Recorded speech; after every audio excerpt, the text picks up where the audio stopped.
హల్లెలూయా. దేవునామానికి మహిమ కలుగును గాక. ఈరోజు దేవుని యొక్క ప్రవచనము, దేవుని యొక్క ప్రవచనం అంటే దేవుని యొక్క వాక్కు, దేవుని యొక్క మాట.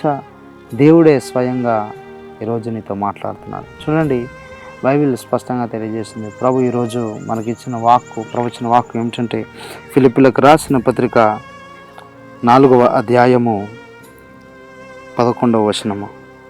నాకు కొదువ కలిగి నందున నేను ఇలాగ చెప్పుటలేదు. నేనే స్థితిలో ఉన్నానో ఆ స్థితిలో సంతృప్తి కలిగి నేర్చుకొని ఉన్నాను. దీన స్థితిలో ఉండనే నెరుగుదును, సంపన్న స్థితిలో ఉండనే నెరుగుదును.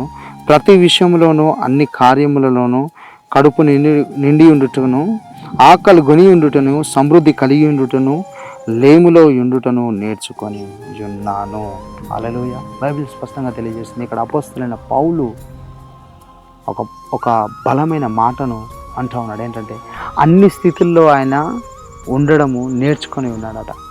ఈరోజు నీవు దేవుడు నీకు ఇచ్చిన స్థితిలో ఉండడం నేర్చుకున్నావా?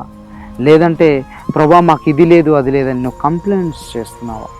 దీన స్థితిలో ఉండడము మీరు నేర్చుకోవాలి.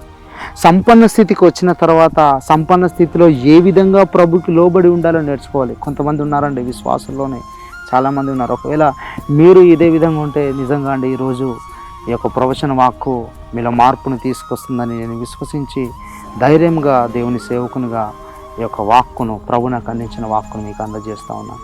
అపోస్తలుడైన పౌలు అంటూ ఉన్నాడు, దీన స్థితిలో ఉండనే నెరుగుదాం. కొంతమంది ఏమీ లేనప్పుడు ప్రభు ఎదుకు వస్తారు. ఏమీ లేనప్పుడు వచ్చి దేవుని సన్నిధిలో అన్ని విధాలుగా ఉండి పరిచర్య చేయడానికి ఇష్టపడుతుంటారు, సేవకునితో ఉండడానికి ఇష్టపడుతుంటారు. కొంచెము ఆశీర్వాదం రాగానే చాలామంది దేవునికి సేవకు సమయం ఇవ్వలేనంత బిజీగా అయిపోతుంటారు.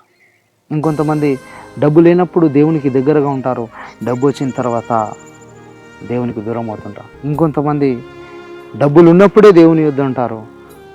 వారికి కొంచెం లేము కొడత రాగానే దేవుడు మాకు ఏం చేస్తాడు, మేము ఉన్నవన్నీ మేము నష్టపోయామని దేవునికి వ్యతిరేకంగా మాట్లాడుతూ ఉంటారు. కొదువతో నువ్వు ఉన్నావా? అయితే దేవుని యొద్ద నువ్వు ప్రార్థించు. దేవుడు ఖచ్చితంగా నీ కొరతను, కొదువను తప్పకుండా ఆయన తీసివేస్తాడు. నీ దేవుని నమ్మకస్తులండి, ప్రతి అవసరమును ఆయన తీరుస్తాడు. కానీ మీరు ఎలాంటి స్థితిలో ఉన్నారో ఆ స్థితిలో ఉండడానికి మీరు నేర్చుకోండి. ఇది లేదు ప్రభు, నాకు అది లేదు ప్రభు అని మీరు దేవునికి కంప్లైంట్స్ చేయకండి. ఎందుకంటే ఈరోజు అనేక మంది ఈ సమయంలో చావు బ్రతుకుల్లో కొట్టుమిట్టాడుతున్న వారు చాలామంది ఉన్నారు. కానీ దేవుని నేను సజీవంగా ఉంచాను. ఈరోజు చాలామంది అనేక ఇబ్బందుల చేత, ఇరుకుల చేత, సమస్యల చేత బాధపడుతున్న వారు ఉన్నారు. కానీ దేవునికి మంచి ఆరోగ్యాన్ని ఇచ్చాడు, ఉండడానికి మంచి గృహాన్ని ఆయన నీకు అనుగ్రహించాడు, మంచి కుటుంబాన్ని ఇచ్చాడు, మంచి పిల్లల్ని ఇచ్చాడు. ఆయన నీకు మంచి సర్వ సమృద్ధిని ప్రభునికి అనుగ్రహించాడు. అందును బట్టి నువ్వు దేవుని కనపరచు. లేని వాటి కొరకు దేవుని కంప్లైంట్స్ చేయకండి. ప్రభు నాకు ఇది లేదు అది లేదు అని దేవునికి వ్యతిరేకంగా మాట్లాడకండి. ఎందుకంటే మీరు ఏ స్థితిలో ఉన్నారో అదే స్థితిలో ఉండడం నేర్చుకోండి. నిజంగా నీ దేవుని నమ్మకస్తుడు నేను ఖచ్చితంగా ఆ స్థితి నుంచి లేవనెత్తాడు.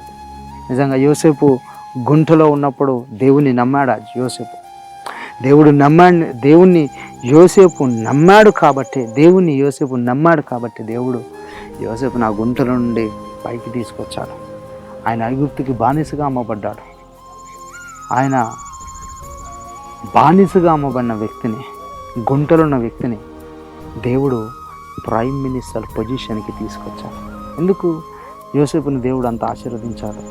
యోసేపు పట్ల ఒక ఉద్దేశము, నీ పట్ల ఒక ఉద్దేశము కాదు, దేవునికి నీ పట్ల గొప్ప ఉద్దేశం ఉంది. నిజంగా అండి, యోసేపు కంటే ఉన్నతమైన ప్రణాళిక దేవునికి నీ పట్ల ఉంది. కాబట్టి నీ ఉన్న స్థితిని బట్టి దేవుణ్ణి గణపరచు. నీ ఉన్న స్థితిని బట్టి ఆయనను హెచ్చించు. ఉన్నతమైన కార్యాలను చూడబోతున్నావు. God bless you. ఈ యొక్క ప్రవచన వాక్కుని దేవుడు మీ జీవితంలో దీవించి నెరవేర్చును గాక. God bless you. దేవుడు దీవించును గాక.